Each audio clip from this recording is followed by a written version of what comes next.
네, 안녕하십니까. 박시영TV의 박시영입니다. 오늘 20번째 순서인데요. 제 2부, 2부 코너는 오늘 첫 선을 보이는 시간입니다.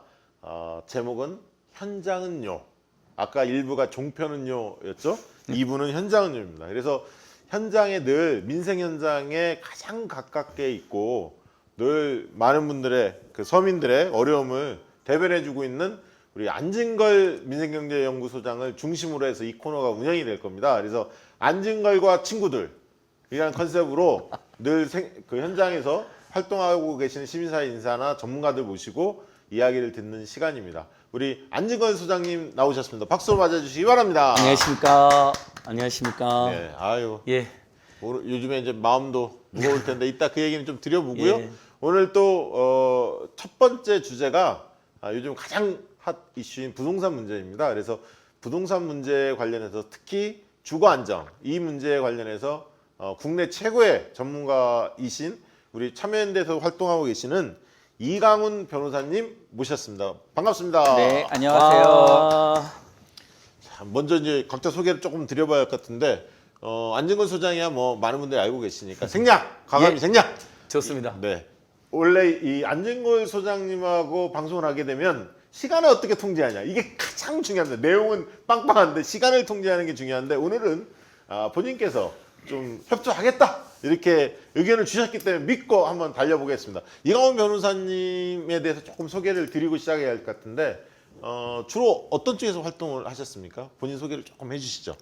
네, 안녕하세요. 저 안진걸 친구로 나온 아니 선배님이십니다. 평소에도 존경하는 선배님. 아니 예. 이렇게 액면을 보면 후배님 같아 보여요. 예. 예, 저 친구라고 해두십시오. 예, 예, 이강훈 변호사고요.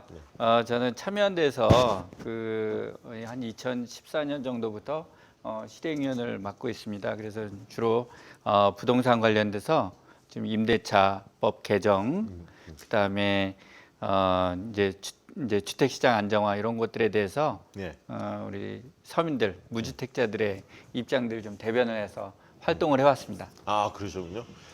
그러니까 지금 저희가 이제 부동산 특집을 조금씩 하고 있었어요, 사실은. 근데 진짜 전문가를 찾았거든요. 예.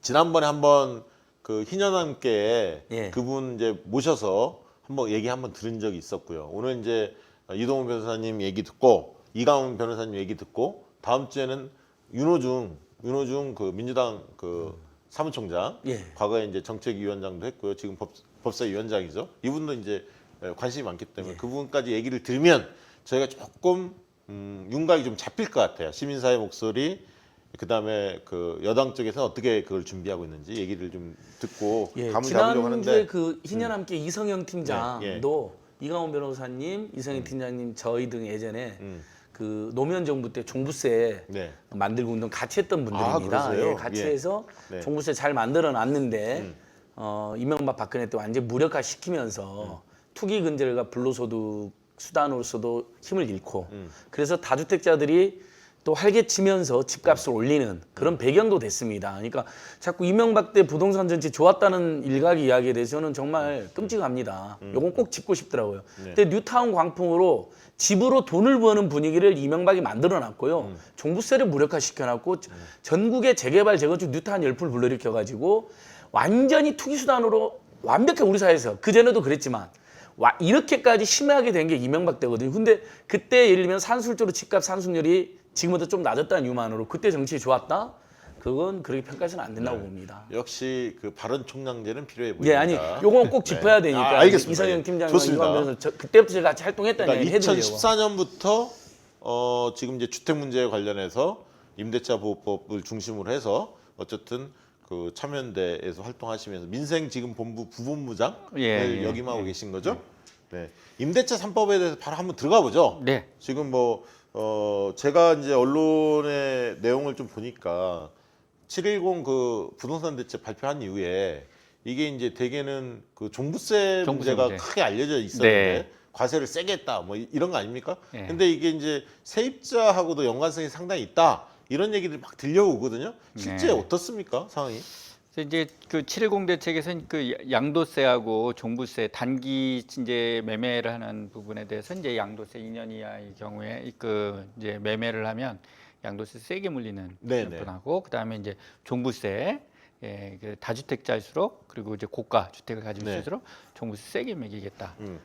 그런 내용들이 이제 이야기됐고 그러다 보니까 이제 다주택자분들께서 지금 좀 이제 방향을 어떻게 잡아야 되는지 네. 왜냐하면 투자를 일단 해놨기 때문에 네. 뭐 어떻게 하라는 건지 네. 이런 부분들에 대해서 정부가 그 후속으로 나오는 대책들을 보고 좀 본인들 입장을 정하겠다 이런 어떤 생각들인 것 같아요. 그렇죠. 지금 예를 들면 공급 대책도 좀 준비해야 하는 것으로 막 알려지고 있으니까 네, 뭐 시장에서는 어떻게 약간 관망하는 거죠. 네, 관망을 하는 거죠. 그리고 네. 일단 양도세 뭐 이런 부분의 혜택을 한 뭐 1년 정도는 준다고 하니까 네.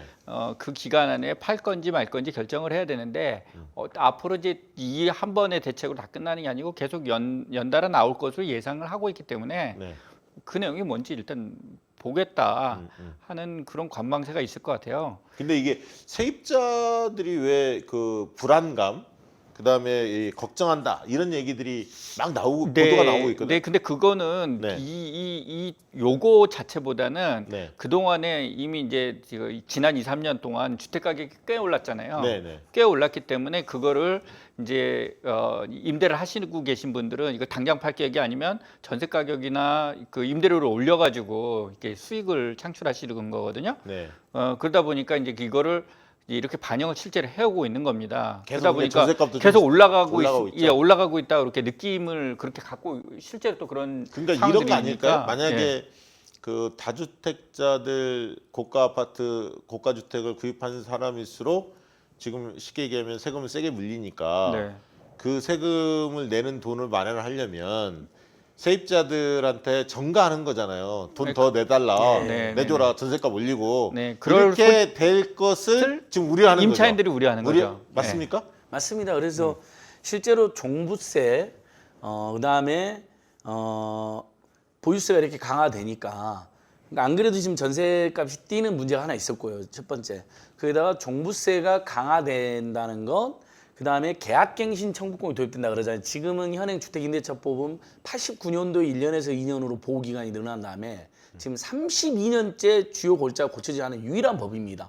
헌법하고 주택임대차법만 골자가 안 바뀌고 있는데 그러니까 장기간 살 수 있게 보장해주는 방향으로 전 세계가 가고 있으니까 네. 그럼 임대 입장은 두 가지로 집값을 올릴 거다 임차인이 걱정하는 거죠. 아유 저분들 종부세 내는 거 맞는데 우리한테 전가하면 어떡하나. 일. 두 번째 길게 사는 게 맞는데 길게 산다는 걸 빌미로 확 또 올리면 어떡하나. 계약갱신할 때. 실제 지금 그렇게 시장에서 그렇게 나타나는 흐름은 없는데 그런 걱정이 있다라는 언론의 기사들이 막 나오는 나오면서 오히려 불안 심리를 더 예. 지금 확산시키고 있는 거죠. 그렇습니다. 네, 그래서 그렇죠. 아마 이제 약간 정보바로 약사바로 조금 못되게 구는 일부, 건물주들 중에는 일부는 있겠죠. 지금 정부가 이러니까 임대료 올릴 수밖에 없다는 식으로 이야기하는 데도 있을 거예요. 호가 올린 데도 있고요. 그런 식으로. 그래서 지금 대통령께서 국회까지 가서 세입자 보호 3법이 매우 중요하다고 이야기를 한 겁니다. 자, 좋습니다. 예. 그 배경은 알겠고요. 그 세입자 3법의 주요 특징이 뭡니까? 세입자 3법은 이제 우리가 주택임대차보호법을 먼저 들 수 있는데 계약갱신 청구권과 임대료 인상률 상한제 요거를 말하는 거고요. 그다음에 이제 부동산 거래 신고에 관한 신고 등에 관한 법률이 있는데 여기에서 이제 임대차 거래 신고제 요거를 하겠다. 여기에서 요 세 가지를 쉽게 가지고 설명해 3법이라고 주시면? 합니다. 그러니까 이제 계약을 이제 몇 번이든지 연장할 계약을 수 있도록. 연장할 수 있다. 보통 2년인데 예, 한 번 더, 한 번 더 또는 4년, 네, 또 더 나가면 하면은 6년까지 6년. 할 수 있다. 네. 그러니까 지금 학제에 맞춰서 6년으로 하자는 게 굉장히 설득력이 있는 거죠. 네. 이제 박주민 의원하는 기한 없이 한번 해보자는 거고. 그거까지 특별한- 그런 주장까지 예, 나오고 여러 가지까지도 나오고 여러 있는 이제 거고. 백과장님 선택입니다. 알겠습니다. 그러니까 지금 2년이 기본인데 이걸 4년, 6년으로 네. 더 늘릴 수 있도록 만들어주자. 이게 하나. 두 번째. 임대료 인상률 상한제가 있습니다. 네. 요거는 이제 임대료를 한 번 올린 다음에 그 다음에 올릴 때 몇 %까지 이제 비율로 올릴 수 있느냐. 그렇죠. 이런 뭐 거죠. 물가 상승률이나 여러 뭐, 가지를 감안해서 네. 상한선을 정해준다는 거죠. 예, 지금은 이제 5%로 돼 있긴 한데 이게 갱신할 때는 적용이 안 됩니다. 아 예. 그래서 이게 지금 소용없는 법이 됐거든요. 그래서 이거를 이제 갱신할 때도 같이 적용을 하자. 그럼 5%가 상한선으로 갈 가능성이 있습니까?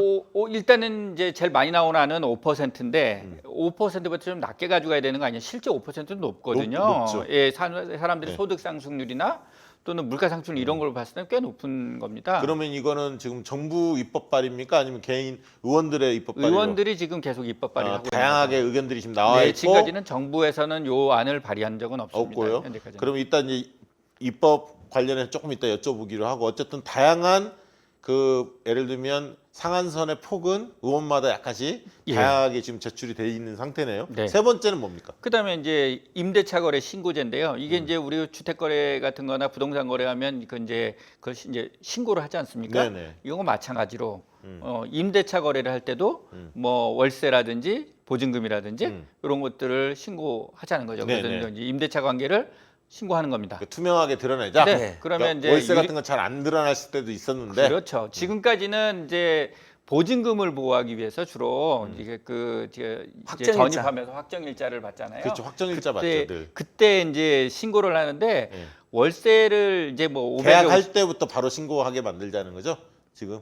네, 이제 뭐 아니죠. 이제 계약을 하고서 얼마 후에 얼마 후에? 예, 이내 이제 몇 개월 이내 그거 꼭 신고를 하게끔 이렇게 하는 겁니다. 이게 이제 바로바로 이게 신고되면 좋은데 네. 예, 뭐 그렇게 그러면 이거를 지금 어쨌든 빨리 서둘러 달라 했으니까 바로 물어볼게요. 7월 임시국회가 8월 4일까지거든 본회의가. 예. 7월 네. 30일 날 있고 8월 4일 날이 두 번 있습니다. 본회의가 예정돼 있는데 그때까지 되려면 어떤 안이 결정이 돼야 하지 않습니까? 민주당 내에서? 예. 지금 흐름이 그렇게 잡혀가고 있습니까?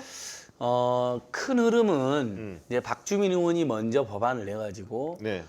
큰 논란이 됐는데 네. 논란이 된다는 것은 나쁜 게 아닙니다. 국회에서는 논란이 돼야 됩니다. 네. 그래야 입법 가능성이 높아지는 거죠. 물론 당연히 기한을 정하지 않는 거에 대해서 좀 걱정하는 분들이 있을 수 있죠. 근데 사실은 말이 기한을 안 정했다는 거지 중간에 뭐 67개의 강력한 해지 사유를 뒀습니다. 그러니까 예. 얼마든지 건물주의 재산권은 상당히 보호를 해놨는데 현행 주택임대차 보호법도 우리가 그 보증금 있지 않습니까?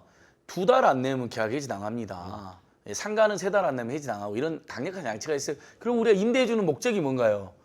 월세 잘 받으면 되는 거 아닌가요? 보증금 네, 네, 네. 꼬박꼬박 이렇게 은행에 근데 넣고. 입법화하려면 제 얘기는 입법화하려면 7월 달에 만약 입법화하려면 상임위에서 이게 논의가 이루어지려면 적어도 여당이 어떤 안으로 하겠다라는 안이 정해져야 하거든요. 사실 네.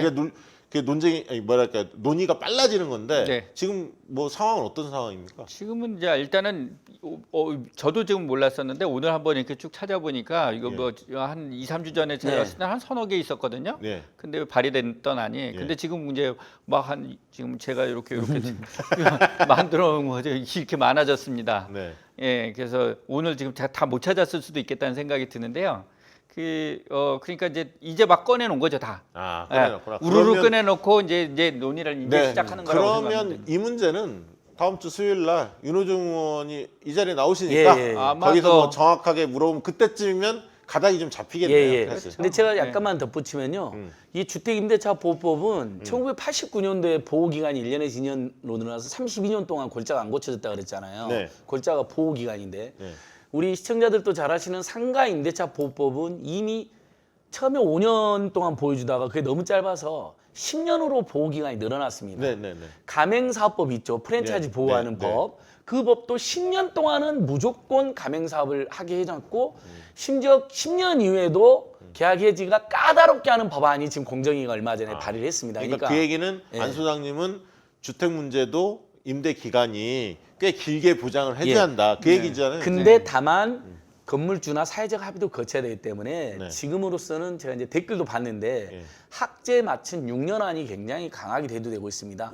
초등학교 들어갈까지 우리가 6, 7년 살잖아요. 네, 아이 키울 때 네. 초등학교 6년, 중고 6년, 대학 6년을 이렇게 다니거든 보통. 그러면 대학 최소한 6년은 본인이 예를 들면 학생운동한이라고 저는 그때 8년 다녔고요. 8년 다녔나요? 요즘은 네. 남녀 학생 상관없이 군대나 휴학이나 알바나 어학연수 그러네요. 하기 때문에 그러네요. 실제 6년 다니면 되니까 이 왜 6년이 중요하냐면요. 좋습니다. 그렇게 정리하고. 이 세입자들이 이 6년이 보장되지 않으니까 자꾸 이사를 다니면서 학교까지 전학을 당해서 비용이 2배, 3배로 더 들고 그다음에 학습 효율이 떨어집니다. 주장이 예. 잘 들어와요. 예, 그래서 동의가 됩니다. 6년 안으로 저는 가닥이 잡힐 거고 예. 미래통합당 이건 합의해 줘야 된다.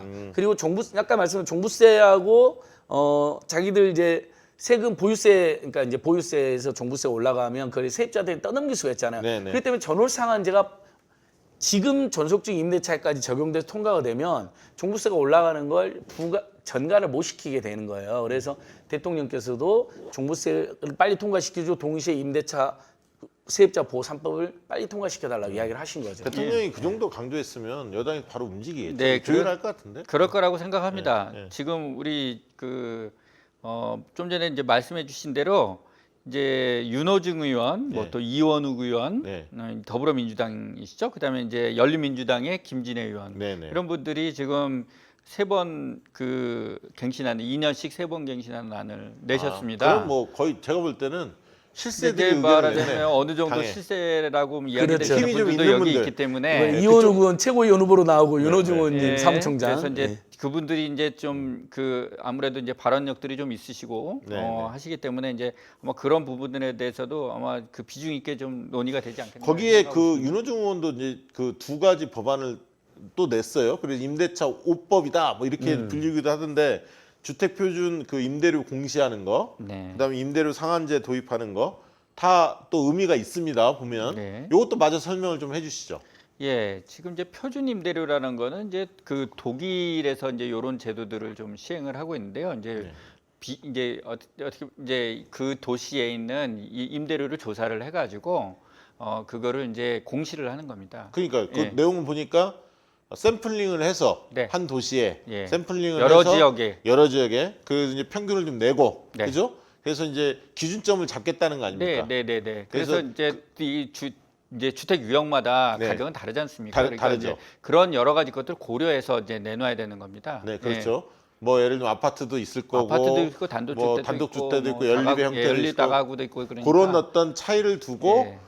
그것들에 대한 평균점을 좀 잡아주는. 예. 그래서 기준점을 좀 정해주겠다. 그게 임대료 공시인 거죠. 네, 예, 임대료를 공시해 가지고 이제 그 근방에서 이제 계약이 체결될 수 체결될 수 있도록. 있도록. 그러니까 이제 그 가격은 이제 평균이니까 예. 딱 그 가격을 지킬 수는 없잖아요. 그렇습니다. 어떤 데는 조금 높고 예, 그러니까 낮고. 예. 상하에 어느 정도 간격을 좀 정해줘 가지고 네. 예, 그런 부분을 그러니까 이제 이게 시도지사가 이제 권한이 생긴 거예요, 사실. 이렇게 하면 시도지사가 권한이 좀 생기죠. 생긴 거죠. 예, 그러니까 이걸 임대차 등록을 한다 그랬잖아요. 아까 네. 이강원 변호사님이 네. 임대차 등록하면 정보가 투명하게 공개되면 뭐가 좋냐면요. 우리가 세입자들도 그 집 들어갈 때 세입자가 몇 명이 살고 있고 보증금이 얼마, 월세가 얼마냐 알 때문에 시간에서 기만을 당하지도 않고. 아, 예. 그다음에 혹시 건물이 경매에 넘어갔을 때 나도 돈을 받을 수 있는지 물론 그 우리가 등기부등본 떼봐도 일부 알 수 있긴 하지만 혹시라도 등기부등본에도 안 나와 있는 것도 모두 다 투명 공시가 될 수도 있고 또 세금. 네. 임대인들이 세금인지 안 내는 경우가 많은데 세금 문제도 투명하게 과세가 되니까 엄청 좋은 제도인데 방금 이제 임대차 등록하고 거기다가 표준 임대료까지 이제 평균 임대료까지 공시가 되면 얼마나 우리가 그 동네에서 이사 다닐 때나 네. 집 구할 때 바가지 쓰는 게 바가지 없어지죠. 바가지 쓸 우려는 쓰거나 없는- 완전히 없어지는 비대칭 상태잖아요. 세입자들은 정말 그렇죠. 정보가 네, 한계가 정보가 있으니까. 없잖아요, 하나도. 공인중개사 급하고, 말만 믿고, 또 바로, 마음은 바로 막 급하고, 예. 마음은 급하고 막 이러잖아요. 네. 근데 임대료 상한제 도입도 얘기하던데 이거는 아까 얘기한 거하고 좀 다른 게 있나요? 이거 아까 전월세 상한제 이야기를 했었잖아요. 근데 아마 근데 그 전까지 이제 요걸 도입하기 전까지에 이제 그 이제 좀 아. 물가 상승률하고 네. 플러스 뭐 대통령을 정한 이율 정도의 범위 내에서 그 이제 갱신할 때 그 이제 상한을 그렇게 정하자라는 그거 같아요. 저도 내용을 좀 보니까 이게 이제 법이 통과되는데 그럼 그 이전에 계약한 거는 어떻게 어떻게 할 하느냐? 거냐, 그 문제 이제 그 때문에. 부분을 이제 소급해서 적용하는 예. 뭔가 근거를 좀 확보해야 한다. 예. 뭐 이런 그런 취지 차원인 같아요. 겁니다. 예. 다음 주에 예. 한번 예. 자세히 여쭤보고요. 그러니까 어쨌든 이 저기- 법안들이 통과가 되면 예. 어떤 기대 효과가 있습니까? 일단 제가 예를 하나만 더 들면요. 독일의 베를린시, 우리 독일도 유명한 자본주의 국가 아닙니까? 근데 베를린시가 5년간 임대료를 못 올리게 동결 조치를 했습니다. 예. 그러니까 사회주의적 정책을 자본주의 국가들이 베를린- 주거 분야에서는 베를린시가. 수시로 도입해가지고 하는 거예요. 왜냐하면 주거 문제는 인간의 기본권이기 때문에 자본주의가 유지되기 위해서도 주거가 안정돼야 되고 첫 번째. 두 번째, 서민들이 주거비로 돈을 너무 많이 쓰니까 소비를 못 해요. 네. 그러면 기업들이 만든 물건을 못 사주니까 자본가들이 위험해집니다. 네. 그러니까 주거비에 너무 돈 많이 못 쓰게 자본주의적으로 개입을 하는 거예요. 네. 주거비 좀만 쓰고 네. 내수 활성화, 시장에 물건을 사라. 대기업이든 중소기업 물건이니까 굉장히 이건 자본주의적 사고라는 거 우리가 이렇게 생각해야 된다. 무조건 사회주의, 공산주의 막 몰아가는데 물론 그런 면도 일부 그런 있지만 거는 제가 볼 때는 이제 많이 없어졌어요. 그러니까요. 사실. 그러니까 네. 국가가 시장에 개입을 해야 한다라는 그 생각에 많은 국민들이 여론조사 해보면 공감합니다. 특히 옛날 주거는 같지는 않아요. 예, 주거는 더더욱이나 아니 그러면 더더욱 공공적 개입이 필요하다. 부동산 문제에 대해서 정부가 정책 수단에 문제는 있다라는 생각 많이 가졌지만 그렇다고 시장에 맡겨놔라 이렇게 생각하는 사람 없습니다. 그런 얘기는 아닌 것 같아요. 네, 네. 그래서 이제 지금 임대차 3법 이런 얘기를 하는 것도 결국은 이제 지금까지는 임차인들이 너무 권리가 없어서 네. 그 임대인들하고 이제 그 임대료에 대한 보증금이나 임대료에 대한 협의를 할 때 네. 임대인이 올려달라고 하는 거를 못 받아들이면은 쫓겨나가요. 나가야 되는 거잖아요. 쫓겨나가요. 예, 더 이상 협상의 여지가 없는 거예요. 이런 상황을 좀 바꿔보자. 그러면 그 바꾸면서 서로 협의라는 과정에서 사실은 이제 어느 정도 타협점을 찾을 수가 있거든요. 네네. 지금은 타협이라는 게 안 되는 거예요. 그러니까 그거는 어떻게 보면 그 계약이라는 것도 협상을 통해서 서로 대등한 위치에서 해야 되는데 그렇게 안 되는 구조가 있기 때문에 네네. 그걸 좀 바꿔보자. 아, 이게 예. 일단 기본이다라고 아이고, 생각합니다. 예. 이해하기 쉽게 설명을 해주신 것 같고요. 여러분들 그 부동산 정책 중에서 특히 이따가 이제 부동산 투기 근절과 관련해서도 말씀 주실 거고 지금 이제 임대차 3법에 대해서 말씀 주셨는데요. 이와 관련된 질문 사안 있으면 이따 질문을 계속 남겨주십시오. 그러면 저희 뭐 제작사가 예. 한 서너 개 정도 질문을 나중에 추려서 마지막 순간에 좀 여쭤볼 수 있도록 그렇게 할 테니까요. 검찰 이슈 중요한지 압니다. 이동재 구속됐습니까? 박 대표님 지금 부동산 질문은 안 올라오고 어. 이동재 기자 구속됐다고. 됐습니까? 검은 일단 박수 한번 칩시다. 검은 주택 심판받게 생겼다고. 아. 그것만 올라. 확실합니까? 네. 예. 일단은 그래서 이동재 구속. 박수 한번 칩시다. 제가 한 말씀 우리 할게요. 그 댓글 창에 박수 한번 쳐주실까요? 같이? 예. 네. 일단 요건 그랬군요. 한 말씀 할게요. 우리 부동산 3법하고 세입자 보고 매우 중요하고 우리는 거기에 이 가운데서 올인하겠지만 검은 유착 같은 거 검찰의 부당한 권력 행위는 잘못이기 때문에 그런 계기로 잘 작용하면 좋겠네요. 예, 일단 우리도 한 총편안하고 예. 넘어가죠. 그 세입자 예. 주거 안정을 위해서 이 임대차 3법 플러스 뭐 여러 가지 법안들이 나오는데 이 외에도 우리 변호사님 보시기에 정부나 국회가 좀 더 신경 써야 할 거 있으면 또 말씀 주십시오. 지금 이제 일단 뭐 주택 가격이 올라가는 거와 관련된 부분에 이제 불만들이 많아진 네. 거잖아요. 네네. 많아져서 이제 정부도 급하게 네. 뭐 양도소득세라든지 그다음에 이제 보유세와 관련된 종합소득세 세율 인상 이런 부분들을 좀 단행하려고 하는 겁니다. 근데 이제 뭐 근원적인 원인부터 사실은 짚어야 되는 거죠. 원인을 제대로 짚으면 답도 제대로 나오는 거고. 핵심적인 원인이 뭐가 있습니까? 부동산 정책에 대해서 이제 710도 평가를 해봐야겠지만 근본적인 정책의 원인 길게 예. 보면요. 지금 서울하고 수도권에 예. 그 인구가 집중되는 네. 그 원인 그걸 해소를 못 하고 있는 거예요. 그렇죠. 네. 본질적인 건 그거다. 본질적인 그거죠. 그러니까 인구가 몰려드는데 집도 필요하고 직장도 필요하고 모든 게 부족해요. 그런 거에서 생기는 불만이 그 사회적인 불만이거든요. 네. 네. 그러면 다 집 구하려고 그러는데 집 구하는 사람들이 많으면 더 가격이 더 올라가고 하는 거잖아요. 그래서 우리가 지금 여기다가 집을 계속 많이 지어주면 빠른 속도로 막 지어주면 좋겠는데 실제로는 우리가 땅이라는 게 있고 여기 이미 건물들이 다 있어요. 들이차 있단 말이에요. 그럼 거기다 어떻게 막 집을 막 억지로 지을 수가 없잖아요. 알겠습니다. 그 얘기는 결국은 이 단기적인 뭐 공급 대책이나 단기적인 정책도 필요하겠죠. 국가 균형 발전이라든가 여러 가지 큰 틀에서 큰 틀의 이야기들이 있어야 중장기적인 것이 된다는 함께 거예요. 가야 한다는 얘기잖아요. 네. 지금 어떻게 보면 국가 균형 발전도 이 정부 들어와서 현 정부 들어와서 좀 속도를 내고는 있습니다만 아직 획기적으로 밀어붙이지 네. 못했거든요. 좀 사실. 아쉬운 부분이 분명히 있는 거죠. 네. 그래서 이게 잠깐 타이밍을 놓친 거라고 생각해요. 그 부분에 대해서. 21대 국회가 또 그 네. 부분을 사실 20대 국회가 좀 놀았다 이렇게 제가 말씀드려도 봤을 때 20대 국회는 최악의 국회라고 평가를 많이 하지 탄핵 않습니까? 말고는 한 게 없어. 탄핵? 예. 탄핵 말고는 탄핵은 한 게 해서 없어. 그 선거법 잘했는데 통과를 시켰는데 예. 그거 그 다음에는 패스트트랙이 못했- 왜 중요한지도 알렸고 예. 그 다음에 아무것도 못했어요. 그다음에 장애 집회를 저렇게 오래 하는 경우도 예. 있구나 뭐 이런 그러니까 것도 이때 확인시켰죠. 국회는 필리버스터, 탄핵 이런 거 말고는 알겠습니다.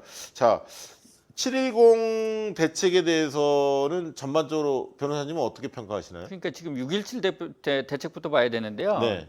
그거의 보완 대책으로 나온 거잖아요. 네. 근데 이제 6.17 대책이 어떻게 보면 그 시장에서는 별반 영향가가 없다. 네네. 이런 평가를 받은 거예요. 네. 거기에 뭐 여러 가지 좋은 정책이 다 있었습니다. 네. 뭐 주택담보대출이나 전세자금 네. 대출 규제 강화된다, 정비사업도 규제가 좀 강화되고 특히 이제 뭐 그 재건축 같은 경우에 조합원 분양을 받으려면 2년 이상 거주해야 된다든지 이건 네, 정말 네. 네. 실수요자냐 아니냐 이거 네, 따지겠다는 네, 거잖아요. 네. 그다음에 진단 관련된 것도 좀 강화해야 되겠다. 다 좋은데 이 정도 가지고는 어림없겠다. 근데 저는 네. 궁금한 게 아마 여기 이제 보신 분들도 그런 생각하실 텐데 이렇게 정책이 딱 발표가 되면 기다렸다는 듯이 가격을 막 그 가격이 뛰거든요. 아니면 동요가 크거든요.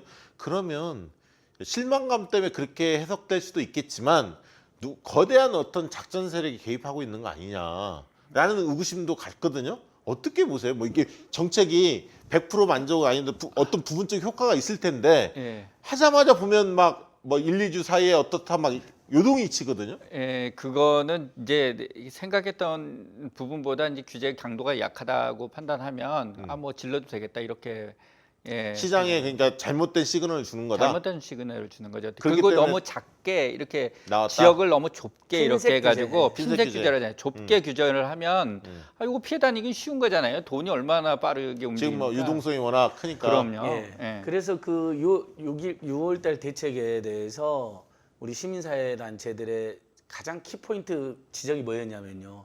왜 수도권에 그다음에 수도권에서 투기 지역 또는 투기 과열 지역이 눈에 뻔히 보이고 풍선 효과가 드러나는 거 뻔히 지적을 했는데 또 일부 지역을 빼놓고 발표를 했어요. 그러니까 아니라니까 방금 박시영 대표님 말씀처럼 뭐 파주니 뭐니 이런 빠져 있는 지역에 바로 또 집값 뛰네 유동성이 그리 몰리네 이런 얘기가 나오는 거예요. 그러니까 그걸 이미 지적을 했거든요. 그러지 말고 포괄적으로 전격적으로 다 투기 규제 지역으로 하고 뭐 조정 대상 지역이다 한 다음에 종부세를 올리면 어쨌든 다주택자 입장에서는 세금이 올라가면 내가 자기가 지금 막 세금을 한 달에 몇 천만 원씩 내게 생겼어. 그러면 지금 내놓죠. 예외 없이 그렇게 다주택자 올린 다음에 그 사람들 세입자들한테 아까 이제 전가시키지 못하게 전월상한제까지 딱 같이 적용해버리자는 거였는데 정부 입장에서는 저희들 주장을 다 수용하지가 않은 거죠. 그죠? 궁금한 거.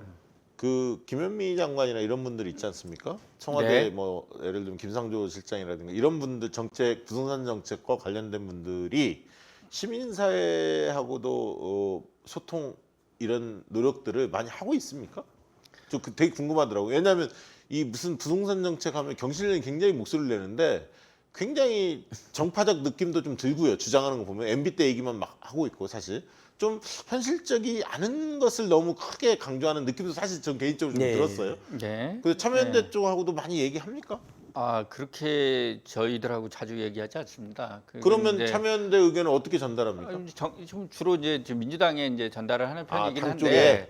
예, 의견서 그거 이제 형태로는 형태로나 이런 정부나 거를 공식적인 국회 쪽으로 통로를 내죠. 통해서 하는 거죠. 뭐 비공식적으로 하는 게 아니고. 아니 왜 그러냐면 이게 사실 사람이라는 게 텍스트를 봤을 때와 충분하게 토론하고 이야기를 하면 이 느낌이 완전히 다르거든요. 사실 텍스트 네. 볼 때는 네. 별로 감동 없이 하고 넘어갈 때도 많거든요. 그래서 한번 여쭤보는 거예요. 예. 저는 근데 저희들은 이제 기본적으로 참여연대나 이런 뭐 대부분 단체들 다 마찬가지겠지만 이제 정부가 뭐 여러 가지 이제 토론회라든지 이런데 이제 국회의원들이 또 마련하신 토론회라든지 이런데 나오지 않습니까? 그러니까 어떤 부분을 비판하는지 정부는 다 알 거예요. 네.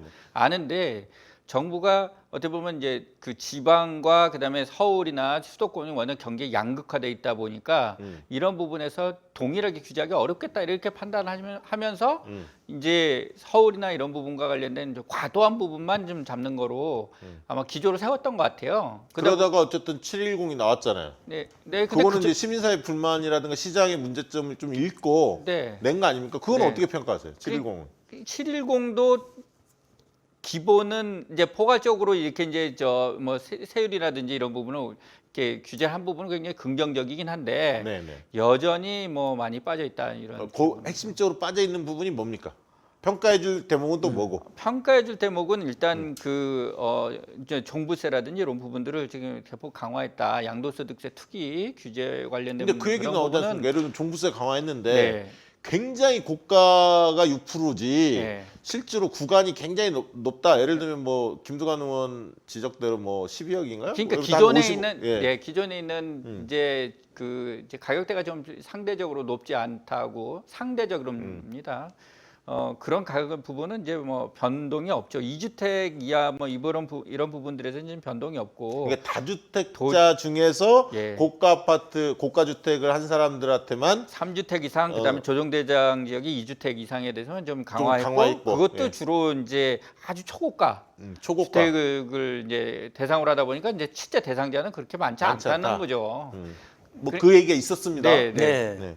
그리고 빠져 있는 부분, 여전히 빠져 있는 부분은 뭡니까? 그리고 이제 아까 이제 주택임대차보호법이라든지 계약갱신 청구권이라든지 이런 임대차 3법과 관련된 부분을 정부가 주도적으로 좀 빨리 했었으면 지금 이런 상황이 오지는 않았겠죠. 이제 그 부분은 이제 말씀하신 것이 있고 아까 의원 입법으로 해서 어쨌든 빨리 처리를 해야 한다. 예. 빠져 있었던 건 분명하고요. 예. 그 얘기 주신 거. 또 안 소장님 보시기에는 710 평가 저는 어떻게 합니까? 아니 뭐 710 이제 사실 나올 수 있는 모든 정책은 나왔습니다. 다만 저는 지금도 핀셋 규제로는 안 된다. 예를 들면 투기나 과열이 예상되거나 이미 진행되고 있는 예를 들면 수도권은 전 지역이 다 그런 대상입니다. 네. 그러니까 차라리 다 그렇게 규제를 하고 그다음에 정말 보유세는 엄청 올려야 됩니다. 이게 우리 서민들의 반응입니다. 무주택 서민들의 댓글 같은 거 주변 우리 아마 시청자들도 대부분 동의할. 그러면 다주택자들이 다주택 못 갖고 있게 만들어야 됩니다. 그리고 집을 내놓으면 공급이 늘어나잖아요, 결국은. 그러면 이렇게 물어볼게요. 지금 뭐 시중에서 많이 나오는 얘기 쟁점을 좀 붙이려고 하는 네. 겁니다. 이해하시고요. 네. 시간이 한계가 있으니까. 네. 1가구 1주택자 중에서 부동산 가격이 폭등하다 보니까 자기도 덩달아 가격이 올랐고 자기 집인데 네. 소득은 별로 없는데 세금이 늘어났다. 이렇게 주장하는 분들 분명히 있지 않습니까? 예를 들면. 그래서 그렇죠. 오늘 이재명 지사 같은 경우는 그런 경우에 그 세금 무겁게 매겨서는 안 된다. 이렇게 주장도 하거든요. 어떻게 보세요? 그 부분에 대해서? 이건 뭐 이제 일단 기본적으로 이제 노인이라든지 소득이 없는 계층의 이제 이런 부분들이 이제 문제가 될 수는 있겠습니다. 근데 실제 이제 그 계층이 사실 그렇게 많진 않아요. 많지 않고 그다음에 이제 이분들의 그런 분들 이제 노인분들 중에서 그런 분들이 있다면 그거를 뭐 상속이라든지 이연을 해가지고 상속을 한다든지 증여한다든지 그렇게 이제 소유권 이전이 양도한다든지 이럴 때 그거를 또 같이 이렇게 부과하는 그런 방법이 있어서 그거 그냥 면제해 주는 게 좋은 건 아니다. 아니 근데 사실 제 주변에도 그런 분들이 있어서 예. 뭐냐면 강남권에 예를 들면 아파트가 있는데 한 지금 뭐 15억, 20억 막 이렇게 가는 거예요. 네. 예전에 갖고 있다가 한 10년 전에 갖고 있다가 올라간 겁니다. 예를 들면. 근데 월급쟁이야. 월급쟁인데 물론 언론에 보도된 만큼의 그렇게 세금이 많이 내지는 않지만 예. 그렇죠. 어쨌든 뭐 1.5배, 2배 이렇게 늘어날 수 있거든요. 지금 보면 흐름상. 네. 그러면 굉장히 부담감을 느끼는 거예요. 자기는 다주택자도 아닌데 주택 하나를 가지고 있는데 그렇게 부담하는 게 맞냐? 이렇게 이제 문제 제기를 합니다. 여기에 대해서는 뭐라고 답변하시겠습니까? 그냥 좀 지금 현재 부과하고 있는 건 마일드한 수준에서 부과하고 있다. 아, 크지 않다. 네, 예, 지금 실제로 1가구 1주택인 경우에는 장기 보유하고 있는 분들이 많잖아요. 네네. 그분들에게는 세액공제가 엄청 됩니다. 장기 아, 보유공제가 장기 있습니다. 보유공제가? 근데 양도소득세. 저는 다만 이제 이런 건 있는 것 같아요. 방금 이강훈 변호사님 말씀하신 분들 중에 노인 세대 어르신들이 오랫동안 살고 있었고 실거주도 하고 있고 실제 소득도 없어요. 그리고 집 말고는 자산도 없는 분들 이분들 입장에서는 사실 이론적으로는 헨리 조작파라든지 토지정 운동하는 분들은 그래도 팔고 나가셔서 조금 더 알맞춤 집으로 나가고 그런 분들도 집을 내놔가지고 시장에 공급이 늘어나게 해야 된다는 주장하는 분들이 있어요. 있는데 저도 저는 이제 다 우리가 믿는 생각이 다 똑같은데 모르겠어요. 이 부분만 디테일을 좀 다룰 수 있는데 개인적으로 좀 반대합니다. 그러니까 노인 작동이 잘안 어르신들 될 중에 거예요. 그러니까 저도 1가구 1주택 중에 특정 연령 이상의 그다음에 특정 기간 오랫동안 실거주하고 있는데 소득이 없는 어르신들이 많이 살고 있다면 그 부분에 있어서는 조금 종부세 뭐 정책적인, 세율에서 예, 정책적으로 협의 여지가 유연하게 있죠. 예. 이렇게 자, 조정해 주시다고 아니, 봅니다. 좋고요. 제가 이제 왜 그 말씀을 드리냐면 저는 이제 여론조사를 계속 하니까 이렇게 그 주부님들 얘기를 해보면 예를 들면 지방에 서울에 수도권에 있는 분들 중에서 40, 50대쯤 되면 지방에 내려가고자 하는 분들이 있어요. 일자리만 있으면 예. 남자들은 대부분 동의를 많이 합니다. 여성들은 여성들은 극구 보통 반대하죠. 반대하죠. 근데 그게 왜 그러냐면 아이들 키우는 것도 하나 있지만 문화생활적인 측면이 있고요. 자기의 인간관계가 이미 네. 그 틀에서 이미 예. 구성이 돼 있어요. 그러면 멀리 가면 새로 사람들과의 관계를 구성해야 돼. 두렵고요. 쉽지 않다고 보는 거예요. 그렇기 때문에 여성들은 극히 꺼려합니다. 지방으로 내려가는 거에 대해서. 근데 그 정서가 있기 때문에 제가 말씀드린 게 아까 어르신들 오래 살았던 분들도 있지만 40, 50대 예를 들면 여성들 같은 경우도 극구 예. 집을 팔지 않을 겁니다. 세금 내도. 그러니까 일가구일택에 대해서는 조금 유연한 접근이 필요하다고 생각하는데 어쨌든 저는 아까 이제 이광 변호사님 한 것 중에 이 수도권 집중, 서울 집중 현상이 근본적으로 문제가 된 거잖아요. 그러니까 아까 이제 댓글에서도 이제 댓글도 읽어주면서 하는 서울대부터 옮겨라, 국회부터 옮겨라 이런 댓글도 있었어요. 당연히 옮겨야죠. 예. 저는 국회는. 뭐 그런 대책도 그러니까 노무현 대통령이 했던 정책 중에 종부세도 정말 좋은 정책이었지만 혁신도시라든지 행정수도 이전 같은 게 지금 보면 그나마 지방도시 황폐화를 막은 게 혁신도시입니다. 네. 지역 내려가 보면요 혁신도시의 성과가 확 드러나 있어요. 좋습니다. 안 그러면 지역 완전 황폐화될 뻔했거든요. 그러니까 그런 것처럼 대학들 더 내려보내고요. 그러니까 예를 들면 공공병원도 지역에 조금 더 세우고 더 내려보내고. 저는 그 최근에 이제 국회의사당 이전이 이슈가 됐는데요. 이낙연 의원도 그 동의하셨지만 이게 오래된 수건입니다. 이해찬 당대표도 강력히 건의했고 예. 사실 국회의사당 이전과 관련해서 그 부지를 어떻게 활용할 거냐 이거에 대해서 민병두 의원이 서울시장 나올 때도 안이 있었지 않습니까? 저도 만나봤었는데 이 어마어마한 부지입니다. 사실 저기를 청년들을 위해서 쓸 수 있는 공간이 되거든요. 그래서 저는 국회의사당 이전이 굉장히 중요하다고 보고 뭐 대학도 그런 면에서 검토할 수 있다 그렇죠. 이렇게 보여집니다. 저는 뭐 국립대들은 서울에 있을 이유가 없어요. 예, 예를 그리고 들어 지역이 뭐- 안 돼서 경쟁력이 떨어지거나 그런 일은 없습니다. 어차피 조용한 데서 공부도 열심히 하시면 돼요. 네. 그리고 지금 사실 외국에 보면 그 대학은 보통 이렇게 좀 한적한 예. 시골이나 이런데 이렇게 뭐 도시 주변 뭐 대도시에도 주변에 있지 그렇게 막 도시만에 이렇게 있는 거는 거의 없거든요. 네, 네. 근데 예를 들어 뭐 서울대학교라든지 얼마나 좋습니까? 네. 이런 대학 그 부지도 100만 평, 네. 아주 엄청 좋거든요. 서울 근데 산업대, 서울 과기대도 국립인데 엄청 예. 넓어요. 예. 그러니까 빨리 국립대부터 다 그런 내려보내면 데를 됩니다. 지방에 이전을 하면 아마 지방에서도 쌍수를 들고 손 들고 아마 네. 박수를 칠 거라고 생각을 합니다. 알겠습니다. 부동산 이제 투기 근절 방안으로 들어가 보죠. 그 어떤 방안 지금 사실 어떤 방식으로 일단 투기가 이루어지고 있습니까? 형태 실태가 어떻습니까? 뭐 한 가지 예를 들면 네네. 그 이제 뭐 그 이제 다주택자들이 이제 주로 이제 뭐 갭 투자를 이용을 해가지고 전세를 이제 바짝 당겨서 전세를 거의 매매가에 육박하게 이제 전세금을 올립니다. 네네. 근데 그거를 보통 그 신혼 부부들이나 이런 분이 정확히 몰라요. 시세를 잘 정확히 모르다 보니까 분양업자들은 속아서 네네. 그러니까 거의 전세가가 아니라 매매가인데도 전세가인 줄 알고 그걸 계약을 하는 경우들이 많이 있습니다. 그래서 제가 시세 자체가 뻥튀기에 돼 시세 있다 자체를 보니까. 뻥튀기를 한 거죠. 네, 분양가를 이제 뻥튀기 해놓고 그 다음에 이제 전세가가 요거보다 낮습니다. 이렇게 제시를 하니까 그걸 모르고서 그걸 들어가는 거예요. 그래가지고 못 빠져나오는 분들이 엄청 호소를 합니다. 예. 예, 그런 방식의 이제 투기가 있고요. 네. 그다음에 또 이제 재건축에서 투기 또 이런 거죠. 임대 사업자를 내 가지고 네네. 거기 들어갔는데 저는 왜 이런 임대 사업자를 왜 허용을 했는지 좀 이해가 안 가요. 재건축 아파트 예. 이런 데다. 요거의 원래 기한을 아이디어를 김선 실장이 냈다. 뭐 이런 얘기도 있던데 맞습니까? 임대사업자. 임대사업자 등록제는 김선 실장의 아이디어 맞는 거죠. 맞죠? 예. 저도 그렇게 그 전부터도 있었지만 예, 그래서 꼭 지금 이 그분들만의 부분은 좀 작품이라고 실책이 있었다 이런 평가가 지금 많이 있는 거죠. 그러니까 이제 저희 시민단체들은 좀 그런 주장을 예, 좀 많이 하고 최초에 있는 거죠. 예. 진보적인 학자 중에 일부도 예. 일단은 다주택자들에게 종부세로 해서 집을 내놓게 하는 게 제일 좋은데 그게 종부세에 대한 엄청난 정을 받아서 사실 1% 2%밖에 안 내는데 세금 폭탄이라고 자영당 세력이 하도 난리를 피워갖고 조준도 그렇습니다. 하고 1% 2%입니다. 그래서 지금도 1%. 무력화되다 보니까 어떤 이제 진보적 학자들 중에 일부가 그런 아이디어를 낸 겁니다. 그러면 임대사업자라도 등록을 해줘가지고 세제 혜택은 일부 주더라도 제발 세입자들 주거 안정 그래서 4년이나 8년 동안은 임대사업자 등록하면 장기 임대를 유도하는 거잖아요. 그렇게 해서 어쨌든 애정이 있는 분들이 그런 아이디어를 낸 거 맞습니다. 그러니까 무조건 요구할 일은 아닌데 근데 너무 특혜를 주다 보니까 세금에서 특혜잖아요. 결국 보유 세금이 부담이 돼야지 집을 내놓는데 이분들이 특혜를 엄청 받으니까 내놓을 필요도 없고 임대료는 꼭꼭 받으니까 돈은 돈대로 벌고. 그러니까 제가 원래 한 가지 정책이라는 말씀드릴게요. 게 2018년에 2017년 12월 말까지 이제 그 계약하고 그다음 3개월 내에 등록을 하면 그 임대 기간 동안에 양도소득세를 100% 면제해 줍니다.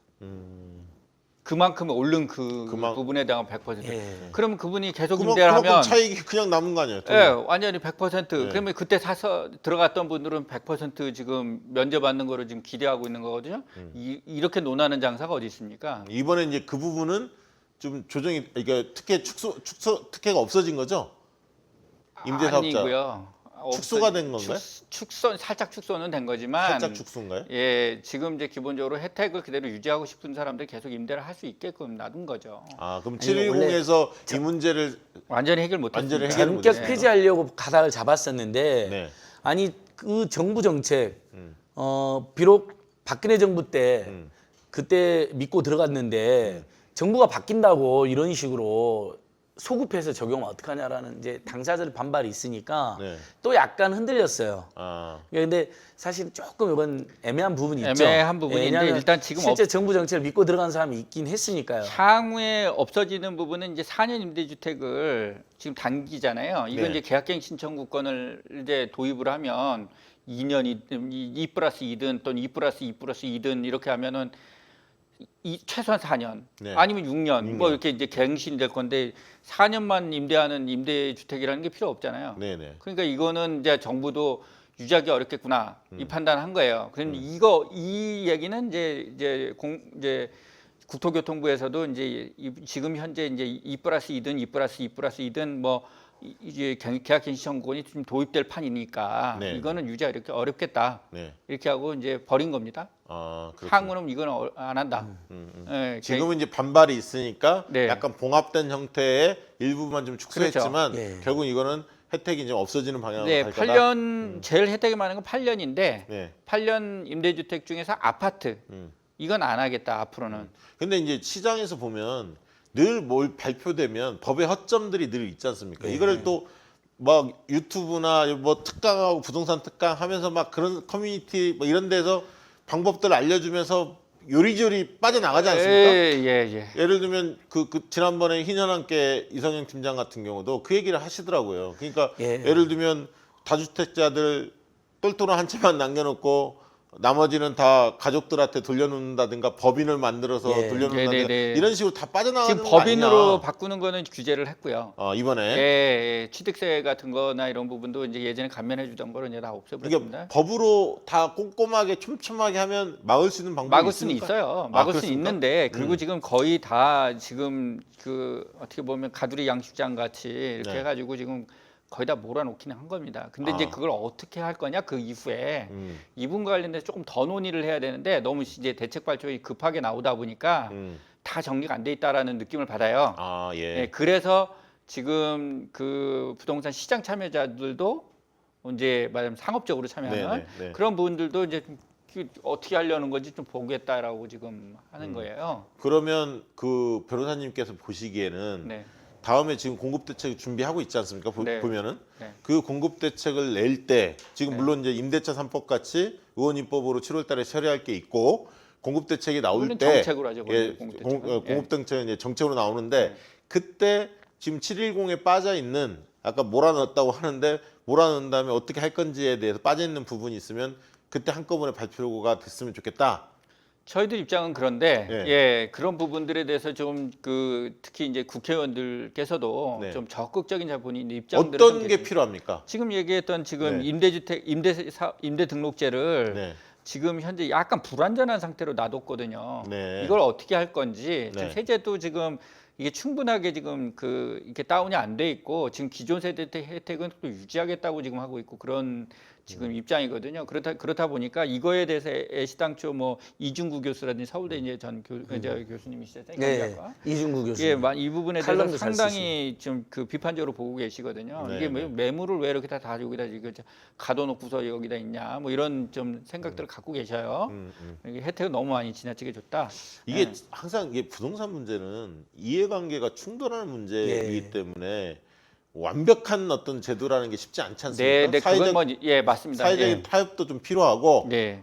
근데 이제 그런 부분까지 감안해서 사실 참여연대나 이게 시민사회 쪽에서도 주장을 낼 때 충분히 고려해서 지금 의견들을 내시는 그렇죠. 거죠. 예, 저희들이 이제 시장에서 어느 정도 이렇게 매매가 돼야 되는 물건들, 예를 들어 지금 이제 아파트 같은 거나 이런 거 지금 그 공급 가격이 좀 꽤 있다 보니까 이 부분에 대해 자유롭게 더 유통이 되는 게 더 좋은 거 아니냐 이런 인식들은 시민단체들도 하고 있는 겁니다.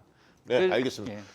우리 안 소장님은 예. 부동산 투기 근절 대책 중에 좀 소개하고 싶은 거. 저는 아무튼 종부세는 지금보다 더 강화돼야 된다. 일단 보유하고 있으면 세금이 무서워서 정말 그러니까 우리 국민한테 세금 폭탄 아닌데 2, 3%의 다주택자들에게는 세금이 무서워서 이 사람은 세금 폭탄 돼야 됩니다. 세금 폭탄 돼서 집을 팔아야겠구나. 아이고 나 힘들어서 못 살겠다 이렇게 해놓고요. 그다음에 하나는 결국은 아까 이제 댓글에도 계속 그런 글이 많으세요. 공급이 네.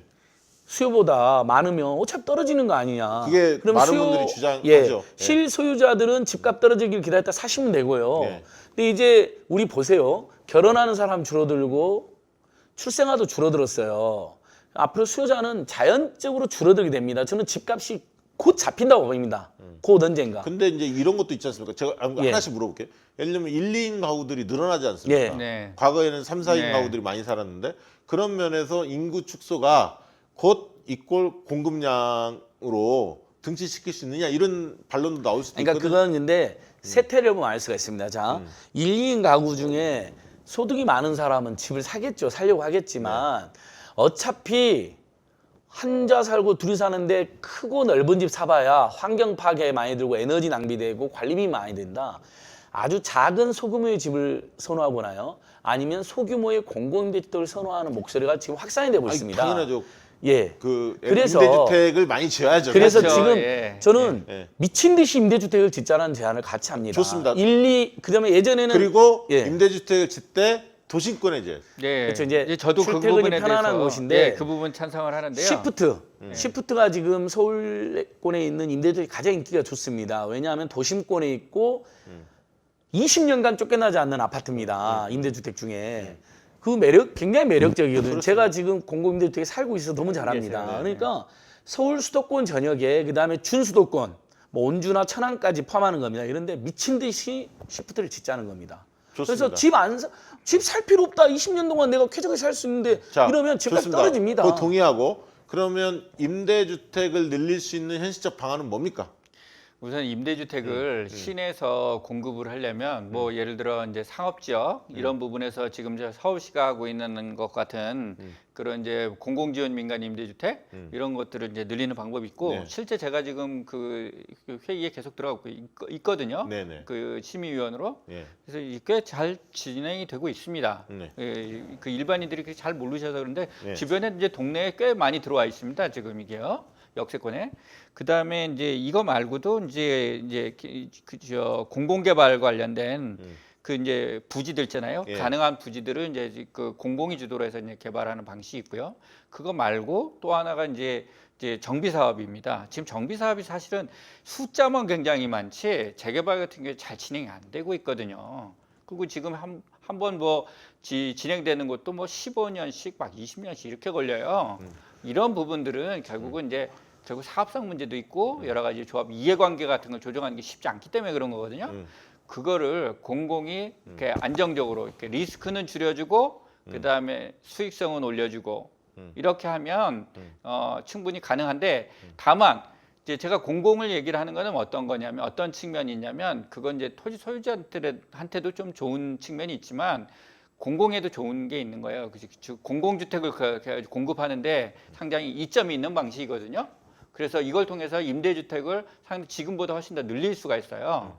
그래서 이 부분에 대해서는 이제 정부가 그 일반적으로 그냥 그 이제 재개발 재건축 일반적으로 주는 것보다는 더 높게 자. 예, 용적률을 좀 준다든지 이런 네. 방식으로 고밀 개발을 좀 하는 것도 좋겠다. 이건 이제 공공 주도 개발을 할 때 이제 네, 그런 그러면 쉽게 혜택을 준다는 지금 거죠. 나온 것들이 이제 시중에서 쟁점이 되는 거 하나씩 딱딱 끊어서 여쭤볼게요. 그게 편할 것 같은데 금방 마지막 부분 얘기한 거. 예를 들면 많은 사람들이 강남에 입주하고 싶은데 그 입주민들의 성격을 보니까 자가를 보유하고 싶은 사람도 있지만 대부분은 아이들 교육 때문에 오는데 길어야 12년이다 초중고, 짧으면 6년이고 중고등학교.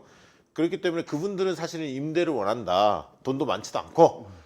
그래서 강남에 공공임대주택을 대규모로 늘릴 필요가 있다. 근데 땅이 있는 것은 방법은 두 가지인데 유유지 있는 데는 적극적으로 활용하는 거는 뭐 별로 칩이 걸지는 않을 것 같고 유수지나 그렇죠. 뭐 이런 데는 있다면.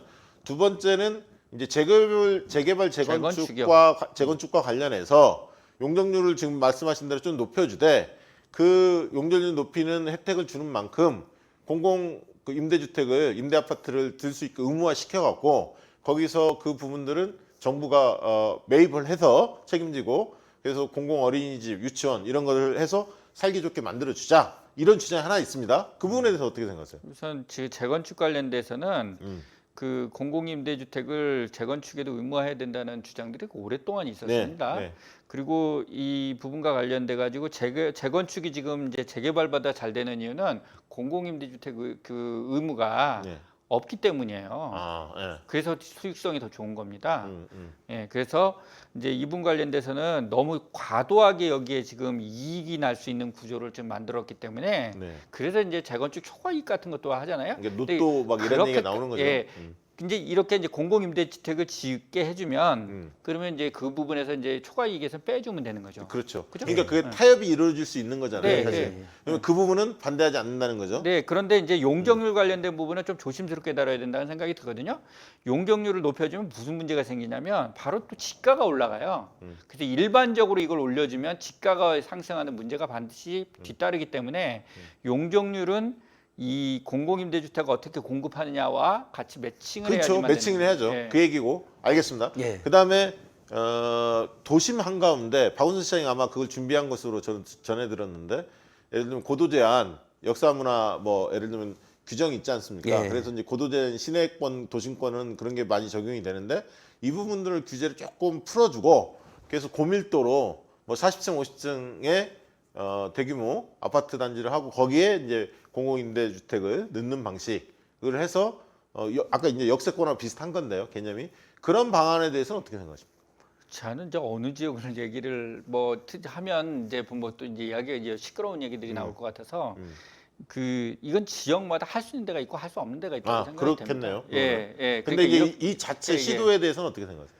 그러니까 고밀 개발과 관련된 부분은 저는 이제 원칙적으로 공공이 주도해야 된다고 생각합니다. 이게 그 손을 까딱 잘못되면은 지가를 엄청 폭등시키거든요. 네. 그래서 오히려 지금 부작용을 더 많이 가져올 수 있기 때문에 이 부분은 좀 신중해야 된다고 생각합니다. 그냥 방식 자체가 가능은 하다라는 그 말씀은 드릴 수 있습니다. 그러니까 지금 뭐 이제 예를 들면 골프장 부지나 이런 것들을 활용하자, 군 골프장 뭐 이런 얘기들도 나오거든요. 그 김주표 의원이 그런 예, 주장들 그 주장에 대해서 어떻게 보세요? 아니 그러니까 아까 이제 말씀하신 이제 도심에 엄청나게 높은 건물을 짓게 하자는 건 이제 실제 그 서울 시내 참모들에서 주장이 있었죠. 네. 그런 검토가 있었고 아직 확정은 안 됐을 텐데요. 저는 아까 우리가 말씀드린 것처럼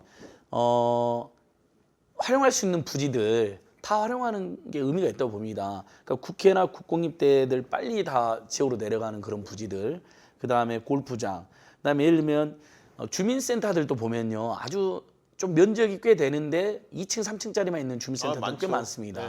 그런 데를 2층까지는 행정기관으로서 위에 쭉 올려가지고 임대주택, 청림주택을 예전에 만든다든지. 민병도는 그거까지 그 주장을 했었어요. 그 주장이 있었었어요. 뭐 초등학교나 이런 데 부분들을 오히려 6층, 8층 뭐 이런 10층, 15층으로 만들자. 그리고 초등학교도 있고 거기에 여러 부속과 관련된 서비스 시설도 넣고 예. 일부 또 임대 아파트도 넣고 뭐 이런 얘기도 있었죠. 그러니까 뭐 사실. 학교는 쉽지 않을 수는 있는데 그렇게 활용할 수 있는 부지가 꽤 있다는 거죠. 건물들이 공공 또는 중공공 건물들이 최대한 지금으로서는 도심 안팎에 대규모 아무튼 임대주택을 지을 수 있는 곳에 다 짓자. 그리고 시프트는 예전에 오세훈 씨가 지을 때 뭐가 문제냐면요. 중산층이 선호하는 임대주택이라는 미명에 너무 넓게 지었습니다. 그래서 이 두 가구가 들어갈 때를 한 가구만 살게 이렇게 지어놔갖고 바보처럼 됐거든요.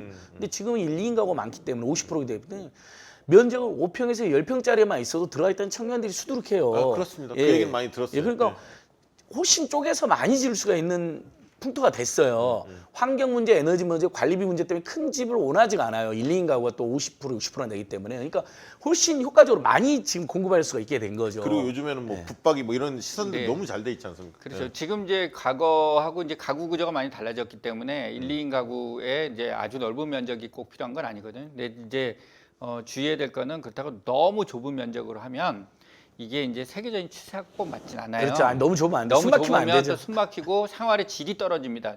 집에 그리고 아이들을 만약에 낳았을 때 또 네. 옮겨가야 돼. 또 예. 옮겨가야 돼요. 예, 그래서 지금 아까 이제 공공임대주택에 대한 선호도가 떨어지는 게 뭐냐면 한 번 들어가면 옮기지 못한다. 실제로 제가 그 얘기를 많이 들었어요. 예. 그리고 그다음에 이제 10몇 벽짜리를 들어갔는데 예. 결혼하면 아이 낳을 걸 생각하니까 엄두가 안 나더라. 네. 이런 의견도 그다음에 있더라고요. 이제 또 이제 거기에 만약에 예를 들어 저소득층만 몰아서 살면 그 아무래도 가격이 좀 꺼려지는 부분이 있잖아요. 뭐 여러 가지 이유로 그게 뭐 어떤 특정한 이유만 꼭 되지 않더라도 그래서 그렇게 하는 것보다는 다양한 계층이 살 수 있는 그래서 평형도 예를 들어 같은 아파트 단지에도 방 3개짜리도 있고 2개짜리도 있고 네. 하나짜리도 있고 예?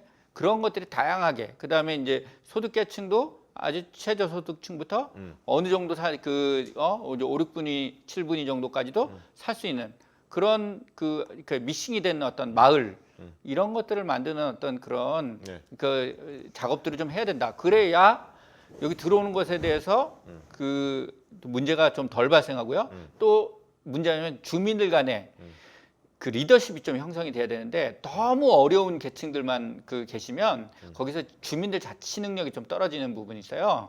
그래서 그렇게 하면은 이게 또 어쨌든 지역 사회에서도 그 환영받지 못하는 어떤 그런 부분이 될 수 있고 하기 때문에 네. 그런 것들 잘 만드는 모델을 좀 이번에 좀 이런 고민을 하는 김에 같이 좀 해보자. 그래서 이게 지금은 어떻게 보면 정부가 이번에 어떤 위기 같은 어떤 그런 상황들이 왔지만 이 상황을 시민들의 목소리를 잘 들어야 된다는 거죠. 잘 듣고 이걸 돌파하면 좋습니다. 굉장히 우리나라의 탄탄한 미래가 열린다. 네. 저는 그렇게 이것도 생각합니다. 하나 여쭤볼게요. 그린벨트와 관련해서 푸는 거에 대해서 시민사회 당연히 반대를 세게 많이 반대하죠. 하는데 예. 일각에서 이런 주장도 있습니다. 물론 정부도 검토하고 있는 것으로 알고는 있는데 그린벨트 지역 중에 한 20% 이내는 실질적으로 그린벨트라고 불릴 수 없을 정도로 녹지에 대한 상태가 별로 의미 없이 나대지처럼 방치된 것들이 꽤 있더라. 그런 지역은 선별적으로 고민해서 할 수도 있는 거 아니냐 이런 주장도 있거든요. 그 부분에 대해서 어떻게 생각하세요?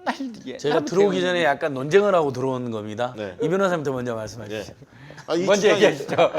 이 주장이 있더라고요. 사실. 예, 예. 있습니다. 아니 근데 이제 그 저희 뭐 그 참여연대나 그 뭐 환경운동연합도 마찬가지 경실련도 아마 그 입장은 지금 거의 동일한 것 같아요. 뭐 저희들이 이유를 맞춰본 적이 없는데 거의 지난주에 이번 주죠. 이번 주에 공통적으로 그린벨트 해제는 지금 그 문제가 있다. 이런 입장들 다 발표를 했습니다. 강하게 비판했고 일단 이거가 뭐냐면 문제의 근원적 해결책이 아니라는 거예요. 저희 예전에 SH공사라든지 이런 그 분들한테 좀 서울에서 도대체 풀 수 있는 그린벨트라는 게 있습니까? 뭐 근데 예를 들어 그린벨트 있잖아요. 있는데 그거 다 풀어가지고 만약에 짓는다고 가정을 하면 얼마나 나옵니까? 그게 얼마 안 나와요. 근데 그러면 풀어가지고 뭘 하려고 풀어달라고 하는 거냐? 여기다 임대주택 짓는다고 풀어달라고 지금 하는 거냐? 그게 아니라는 거예요. 지금 분양주택 짓게 해달라고 지금 하는 거거든요. 근데 그 정도 져가지고 지금 수요를 충당하지 못해요. 예. 알겠습니다. 그 의지는. 예. 예, 그 의도는 충분히 이해가 되고요. 저는 그러니까 저도 원칙적으로 반대하고 우리 댓글도 지금 그린벨트만 안 된다는 글들이 되게 많이 올려주고 계시는데요. 만약에 정말 그린벨트 심층 분석해서 아주 일부 정말 나대지처럼 또 광야처럼 이렇게 있는 부지가 있다면 저는 아주 제한적으로 일부 검토할 수 있대 저는 100% 임대주택이어야 된다고 저도 주장합니다. 동의해요. 예. 특히 청년들 위한 임대주택이었으면 네. 좋겠고요. 그다음에 저는 그러니까 근데 그린벨트를 훼손하려면 정말 미래 세대한테 미안하잖아요. 지금 환경 문제도 힘들고 그래서 박원순 시장님이 얼마나 대단했냐면 용산 미군 기지 빠진 다음에 그 네. 부지를 청년 임대주택 짓자는 분들이 꽤 있었는데 서울의 미래를 생각하면 거기만큼은 천만 서울 시민의 허파로 그래요. 역사 문화 센트럴파크 예, 역사 문화 그다음에 엄청난 수업 센트럴파크처럼 만드는 데서 단호하게 반대하시더라고요. 근데 지금 그리고 용산 그 철도기지 네. 거기는 이제 뭐 임대주택 이런 것도 청년들을 예. 위해서 그건 뭐, 대규모로 짓겠죠. 그러니까요. 네. 그 그러니까 용산역 저는- 주변에 굉장히 많은 부지가 있거든요. 그러니까 그런 것은 보면 맞는 거거든요. 미래 세대랑 우리 자식 세대를 생각하면 이렇게 미세먼지도 심각한 사회에서. 제가 근데 조금 예. 말씀을 좀 드려보면 우선 지금 이미 지금 개발이 되어 있는 지역부터 이거를 그 재개발이라든지 재건축이라든지 이런 걸 통해서 더 주택수를 늘릴 수 있는 방법이 있다면 그거부터 먼저 하는 게 맞다라고 생각해요. 우선순위를 예, 얘기하신 거죠. 이거를 지금 그 주변에 지금 우리가 미래 세대를 위해서 지금 남겨놓은 그 알토란 같은 땅들이 많이 있다고 쳐요. 예, 그 얼마 되는지 모르겠지만 그 있다고 치고 근데 그거부터 헐어야 되냐? 자, 저는 충분히 이해가 됐고 제 생각은 저는 일단은 정확하게 실태 조사는 해야 한다. 이건 왜냐하면 뭘 주장을 하려면 그 근거가 있어야 돼. 원칙도 있어야지만 근거가 있어야 돼. 그러니까 정말 나대지들이 얼마나 있는지. 그리고 우선순위에서는 저는 동의해요. 변호사님. 이게 우선은 아니다. 그렇지만 전체 공급량이 어떻게 돼야 하는데 아까 골프장이 좋은 건 그거라면 저는 골프장은 너무 좋은 것 골프장은 같아요. 빨리 지을 수 있다는 거야. 복잡한 문제가 없기 때문에. 그 골프장은 유지하는 것 자체가 환경 파괴입니다. 그러니까 차라리 골프장에 그러니까 아무튼 그런데 오늘 안전골프장 보니까 저하고 생각 좀 비슷한 면도 꽤 있어. 평소에 그렇게 안 봤는데. 저는 왜 그러냐면 지금 이 집값 문제는 원칙론으로만 접근하기 어려운 그건 아니죠. 우리 서민들이 지금 분노가 폭발 직전이고요. 민주당, 정의당 지지자 중에도 문재인 정부 우호적인 분들까지도 이 부동산 문제를 생각하면 가슴 터진다는 분들이 너무나 그렇죠. 많아요. 좋습니다. 그래서 또- 청와대 참모들도 이 부분에 대해서는 정말 석고대죄 자세로 알겠습니다. 대책 그건 세워야 뭐- 돼요. 그건 다 동의하고요. 네. 자, 짧게 또 물어볼게요. 네. 왜냐면 쟁점을 좁혀야 재밌습니다. 이제 한 5분 정도만 하고 예, 예, 마무리하겠습니다. 국공립지가 우리는 너무 없다. 예. 그런 주장이 있습니다. 그래서 어떤 의원 국공유지. 만났더니 예. 이게 우리는 뭐 한 국공유지가 뭐 한 20% 정도밖에 안 된다. 예. 전국에. 근데 예. 유럽이나 이런 데는 뭐 40%, 60%에 달한다. 예. 그래서 시장에 개입할 수 있는 수단 자체가 우리가 제한적이다. 맞습니다. 그래서 이제 캠코나 이런 데서 뭐 이렇게 처분만을 많이 하는데 부실채권들 발생하면 처분을 많이 하잖아요. 그걸 오히려 국가가 사들여야 한다. 정부가. 그래서 그거를 공공임대주택이나 이런 식으로 개발을 해야 한다. 그렇게 주장도 하거든요. 어떻게 생각하십니까? 이거는 저도 제 최근에 그 독일이나 이런 데 이제 법제 같은 걸 좀 보고 또 이제 프랑스 같은 데도 좀 보고 그랬거든요.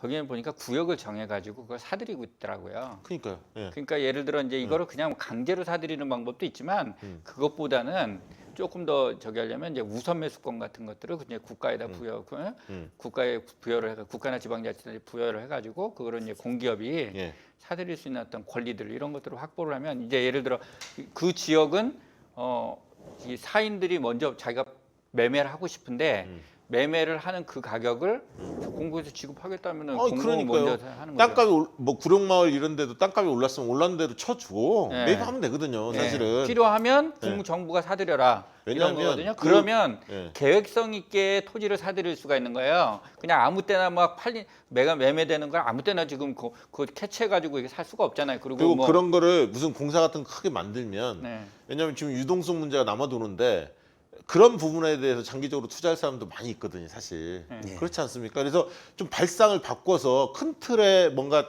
좀 부동산 그렇죠. 대책을 세웠으면 좋겠다는 저는- 단기적인 정책과 중장기적인 정책이 저희가 같이 가야 지금 코로나 바이러스 오기 직전에 2월달에 오스트리아 빈을 방문을 했었습니다. 거기는 공공주택이 50%가 아이, 그러니까. 예, 싱가포르 90%. 근데 이렇게 하려면 어떻게 오스트리아 하냐면 50%. 약 100여 년 동안 계속 토지를 사들인 거예요. 예, 그렇게 해가지고 토지 시장을 정부가 장악을 하고 있는 거예요. 그렇습니다. 예, 그렇게 가는 그렇게 게 맞다고 봐요. 해야지만 예. 이런 것들이 가능해지는 거죠. 자, 그렇습니다. 이렇게 알면 알수록 박생님 우리 댓글 중에 재밌는 댓글 하나. 소개. 육사를 빨리 이전시키자. 육사. 저는 진짜 예. 육사야말로 서울에 있을 이유가 없어요. 서울대를 지방으로도 있는데 육사하고 서울대는 지금 당장 옮겨야 됩니다.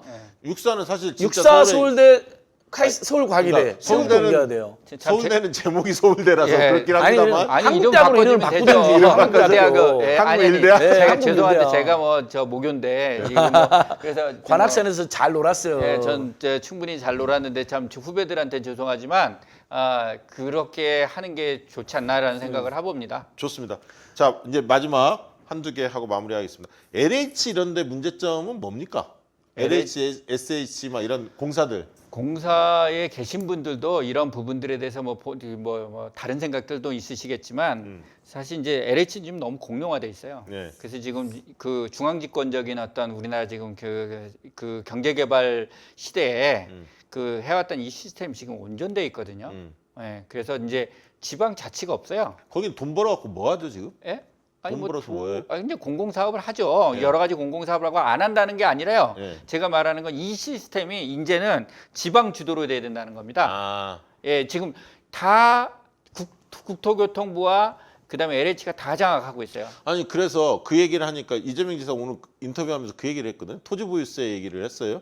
그래서 토지보유세를 지방 시도지사한테 권한을 좀 줘라. 네. 그래서 자기는 경기도에서 그걸 해보고 싶다. 토지보유세를 걷고 반대로 기본소득을 줘서 실질적으로 그런 어떤 실험들 그렇게 하면 90몇 % 정도는 손해보지 않고 일부 상위층만이 좀 불리한 구조이다. 네. 뭐 이런 주장을 하는 거 아닙니까 지금? 예, 예. 그런 아니, 주장에 대해서는 어떻게 보세요? 예, 저는 뭐 이제 그 제도만 가지고 지금 말씀하시면 제가 이제 뭐 그 부분에 대해서 미리 연구한 게 없으니까 이제 말씀드리긴 좀 어려운데 기본적으로는 지방의 어떤 어느 정도 이게 정책적 수단을 좀 달라는 얘기거든요. 예, 그래서 그런 측면에서 상당히 좀 의미가 있다고 생각이 아니, 그러니까 됩니다. 지금 자치분권으로 가려면 예. 네. 지방마다 수단이 있어야죠. 새로운 것들을 실험을 해보면서 네. 그게 의미가 있다라고 평가되면 국가적으로 네. 권장을 해서 쫙 가는 방안도 있지 않습니까? 네, 네, 네. 인센티브를 그리고 주거나 이제 뭘 혜택을 줘서. 부동산 정책도 마찬가지예요. 예를 들어 지금 기금 같은 거를 전부 LH만 거의 사용하게끔 아니 이렇게 하면 좀 약간 좀 오해는 있는데요. 주로 LH가 사용하는 겁니다. 그래서 지금 그 이제 예를 들어 주택도시기금이라든지 이런 부분은 이제 국토부가 다 지고 있잖아요. 근데 지금 그 돈이 상당히 있고 활용성이 좀 떨어지거든요.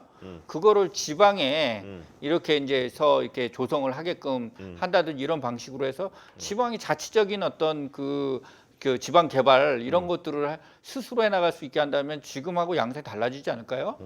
자, 마지막 질문하고 네. 시청자 질문 받도록 하겠습니다. 마지막 질문은 그 지난번에 희년함께 이 팀장님이 이성영 팀장. 네, 이성영 팀장이 그 주장했던 거 어떻게 생각하는지 여쭤보려고 하는데요. 그분이 주장했던 핵심이 뭐였냐면 1주택자는 실수요자 그리고 다주택자는 투기꾼 이 프레임을 가지고 정부가 정책을 펴나가다 보니까 이게 계속 법의 허점이 노출돼서 안 통하더라. 그래서 그분은 1주택자하고 다주택자하고 상관없이 보유세를 강화하고 국토보유세를 강화하고 뭐 기본소득이나 이런 걸 통해서 이거를 심플하게 만드는 게 오히려 답이다 이렇게 주장하셨어요.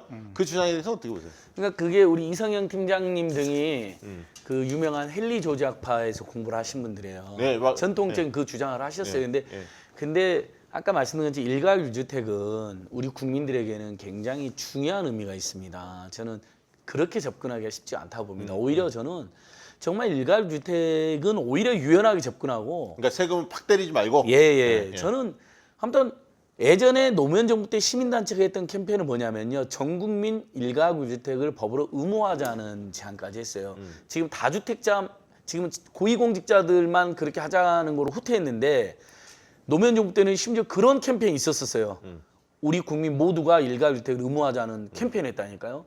저는 이제 그런 방향으로 가긴 가되 어쨌든 그러면 다주택자들을 대상으로 다주택은 사회적으로도 건강하지가 않고 그 다음에 당신들이 보유하는 것도 힘들게 하겠다라는 메시지가 일관되게 가는 게 더 저는 더 효과적인 지금의 그 기조를 흐트릴 필요는 없다. 예. 오히려 혼란스러워질 거다. 예, 저는 좀 보완해서 말씀을 네. 드리자면 네.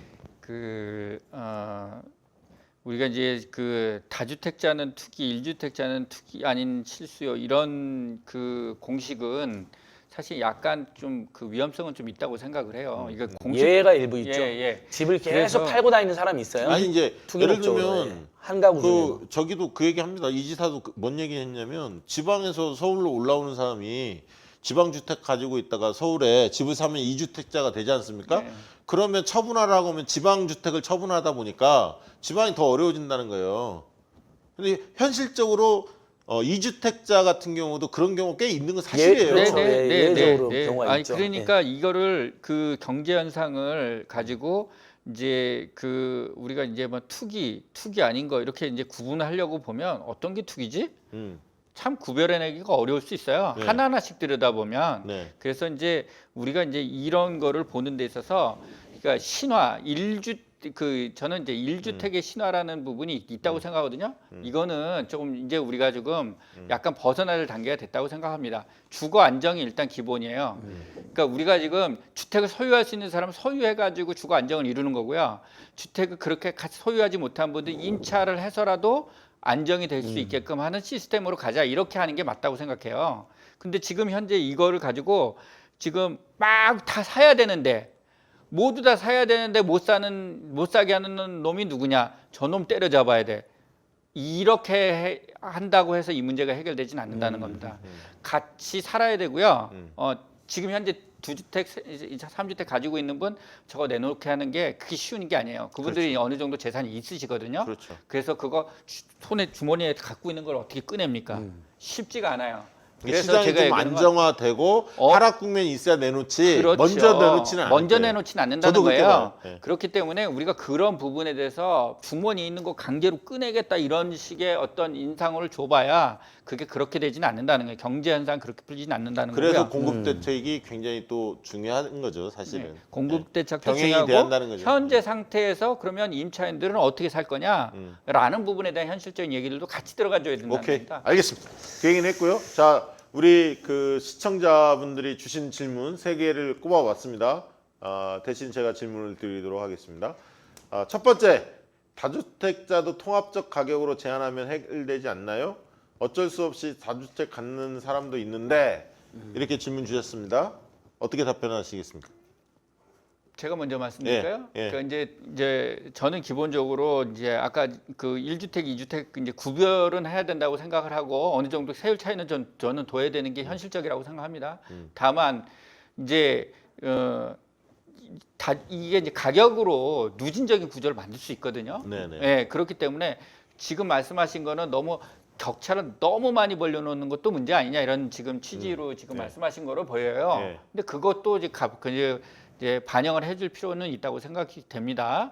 그 왜냐하면 이게 예를 들어 이제 뭐 지방에서 집을 2채를 가지고 있어요, 3채 가지고 있어요. 예를 들어 그런 어떤 사유로 그렇게 가지고 있는 일시적으로 그렇게 가지고 있는데 예를 들어 그게 3주택이라고 해가지고 가격이 뭐 기껏해야 뭐 이게 시가로 다 합쳐봐야 6억 7억도 안 넘는데 서울에 한 15억 20억 갖고 있는 사람보다 만약에 이게 세금이 높다 이러면 이거 억울하죠. 못 받아들일 거 그러니까 아니에요. 이게 부동산 문제가 억울하면 안 돼. 예. 그러니까 억울한 사람이 나올 수는 있지만 최소화해야 돼. 예. 네. 자, 두 번째 질문. 자, 넘어가겠게요. 강남에 짜투리탕이 있나요? 라고 물어봤어요. 있습니까? 강남은 이제 거의 그 돌아다니 보면 없는 것 같던데요. 구룡마을 막 이런 쪽 예. 있어요. 구룡마을 이런 거 그다음에는 말고요. 다 그런 거 대모산이라든지 이런 이제 그린벨트나 예, 산 지역이어가지고. 그린벨트 쪽이 예. 강남에 좀 있죠. 예. 저기 그 어디죠? 국정원 쪽. 예, 어디- 세곡동 내곡 예, 동 그쪽이 좀 아니 그리고 의외로 뭐 강남 지역에 송파구나 네. 이런 데 보면 빌라촌들이 좀 있거든요. 예. 그런 데를 개발을 해가지고 예. 주택을 짓겠다고 하는 분들이 좀 있어요. 예. 네, 저 사업자들 많이 만나고 그러니까 있거든요. 아까 강남에 짜투리탕은 일부 있습니다. 있고 예, 있어요. 우리가 아까 이제 이야기했던 게 이제 재건축 관련해서 그 재건축의 그 용적률을 좀 높여주는 대신 거기서 얻는 수익만큼을 공공임대 아파트를 넣게 해서 네. 그 부분들을 좀 해소할 수 있는 방안이 있다. 공급 대책 그 얘기도 네. 조금 그리고 나왔었습니다. 이제 실제로 지금 이제 예를 들어 공공지원 민간 임대주택을 짓는데 몇 개 이제 상가 몇 개 조그만한 상가들을 몇 개 헐어가지고 그거를 이렇게 상당히 높은 지구를 개발하는 그런 그게 상업적으로도 지금 되는데 이걸 왜 공공이 못 하겠어요? 그러니까 지금 하자고. 강남에 땅값 비싸니까 주저할 텐데 네.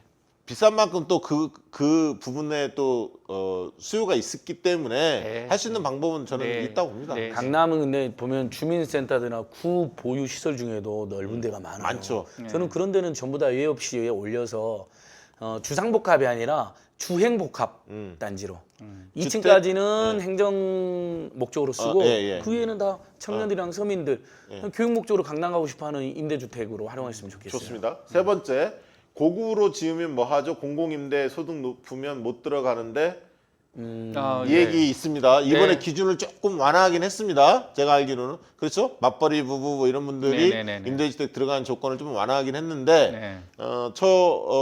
질문에 대해서 어떻게 답변 주시겠습니까? 먼저 한번 얘기해 보시죠. 결국은 임대주택이 우리가 재고율이 높고 공급이 풍부하면 사실 소득과 관계없이 나는 집 안 산다. 어차피 집은 가지고 하늘날 갈 것도 아니고 우리 아이들한테도 물려줘봐야 의미가 없다. 임대주택 잘 살 수만 있게 하는 분들이 있어요. 지금도 많이 얘기합니다. 그 소득이 얘기는. 높으면 네. 임대주택 못 들어야 되는 이유는 네. 지금 임대주택에 줄 서 있는 서민이 너무 많이 있기 때문이에요. 옛날에 시프트는 한때 100대 1의 경쟁률도 기록했거든요. 그래서 저 문제도 임대주택 재고율이 지금 우리가 OECD 평균으로 올라가고 있어요. 그래도 문재인 정부가 우리가 지금 부동산 때문에 많이 요구도 듣지만 서울시 박원순 시장님, 경기도 이재명 지사님, 문재인 정부에서 임대주택이 많이 늘어나가지고 아니, 재고율이 박원순 시장은 역대 시장들의 한 절반 정도를 혼자 다 했다면 그러니까 임기 중에. 그래서 네. OECD 지금 평균까지 육박하고 있거든요. 그러니까 이렇게 되면 예를 들면 임대주택이 대기 수요, 서민 대기 수요가 줄어들게 되면 돈 있는 분들 중에도 나는 집 필요 없다, 뭐 그 소유해서 뭐 하냐 이런 분들이 들어갈 수 있는 구조가 될 텐데 당분간은 소득 요건을 따질 수밖에 없습니다. 저는 근데 이제 줄서 이 부분을 이렇게 좀 해결했으면 좋겠다 생각해요. 우선 이제 대기자 명부를 좀 만들었으면 좋겠어요. 아, 그래서 얼마나 진짜 수요가 있는지 전국적으로 예, 전국적으로 또는 지역적으로 얼마나 수요가 있는지 실제 한번 숫자를 한번 세보자. 그러면 예를 들어 이분들을 지금 현재 짓는 속도로 하면 한 10년 걸린다. 그럼 사람들이 짜증 내겠죠? 더 빨리 해라. 근데 지금은 왜 안 되냐? 지금 그 어딘가 들어가려 그러면 야 우리 동네 임대주택 들어오면 안 된다. 예? 예. 이러는 거예요. 근데 여기가 만약에 예를 들어 임대주택 저 원하는 사람 한 20만 명 있다고 만약에 가정을 해봅시다. 그러면 이게 그냥 무시하고 지나갈 수 있을까요? 못하죠. 저는 이 부분이 뭐냐면은 임차인들은 지금 다 파편화돼 있어요. 목소리를 낼 수가 없게 돼 있어요. 그러니까 그분들이 원하는 부분들도 사회적으로 표출이 되지 않는 방식으로 지금 이렇게 돼 있거든요. 네. 그래서 그렇게 했으면 좋겠고, 그다음에 이거를 실제로 도입을 하는 데 있어서 저는 어느 정도 소득이 있는 계층도 들어올 수 있는 구조로 만들어야 된다고 생각해요. 네. 그냥 만약에 예를 들어 이거 다 막아놓고 이렇게 하면은 진짜 그때 필요하고 어느 정도 살다가 또 이제 어느 정도 이제 예를 들어 돈을 벌어가지고 뭐 또 분양주택 살 수 있고 한 그 과정 중간에 다리가 없어지는 거잖아요. 그런 부분들을 공공주택이 어느 정도 역할을 해줘야 된다. 그러면 사람들이 그 부분에서 더 많이 자라라고 더 우호적인 이야기들이 나올 거라고 생각이 참 들어요. 그 아파트 마지막 질문으로 제가 질문 드려. 아파트 분여회들 담합 구조 많잖아요. 막 올려놓고 가격 이거 네. 어떻게 막아야 합니까? 그건 지금도 단속합니다. 그러니까 호가 해가지고 막 허위로 올리고 공인중개사 선생님들 일부하고 짜가지고 그다음에 심지어 저가 매매한다는 뭐 영화에도 나오잖아요. 막 네. 가고 막 혼내고 데모하고 네. 못하게 네. 하고 뭐 이런 경우인데 계속 뭐 단속하고 또 시민의식 호소하고 방법이 없습니다. 어떻게 하겠습니까? 그리고 이제 지난번에도 저 이제 이런 거 관련된 대책 논의하는 자리에 한번 좀 갔었는데요. 물론 정부에서도 지금 고민이 많을 겁니다. 지금 이제 자유업으로 대부분의 이제 부동산 그 업이 대부분의 중개업이? 자유로 예. 중개업이라든지 감정평가사 이 제외하고는 다 자유업이거든요. 그러다 보니까 그냥 뭐 매매를 하시는 거 이걸 업으로 하고 있는데도 사실은 신고 안 하고 그냥 하는 겁니다. 그러다 보니까 여기에 뭐 많은 어떤 부작용들이 사실은 좀 있어요. 그래서 이 부분들에 대해서 이제 말하자면 행위 규범이 없는 겁니다. 예, 그런 부분과 관련돼서 업으로 하실 분들은 업자로서의 어떤 규범을 부여를 하는 게 맞다.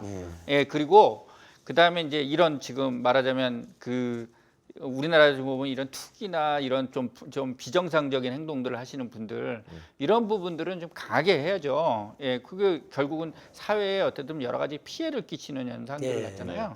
그래서 이제 이런 부분들에 대해서 지방자치단체가 좀 이렇게 강하게 이런 부분들을 규율할 수 있는 어떤 그런 입법 이런 것들도 좀 국회의원들께서 좀 네. 신경 써줬으면 좋겠습니다. 네.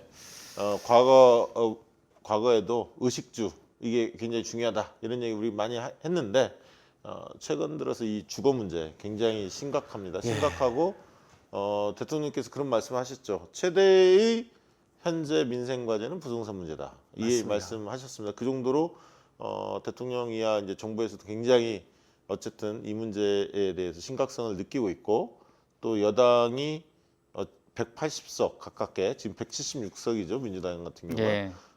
다수석을 차지했기 때문에 그 다수석을 밀어준 시민들의 뜻 지지자들의 염원 이런 부분들을 받아 안고 아까 말씀 주셨던 임대차 3법부터 시작해서 의원 입법으로 지금 발의한 부분들에 대해서 7월 국회 임시국회 회기 중에 처리될 수 있도록 힘을 좀 모아야 할 것 같고요.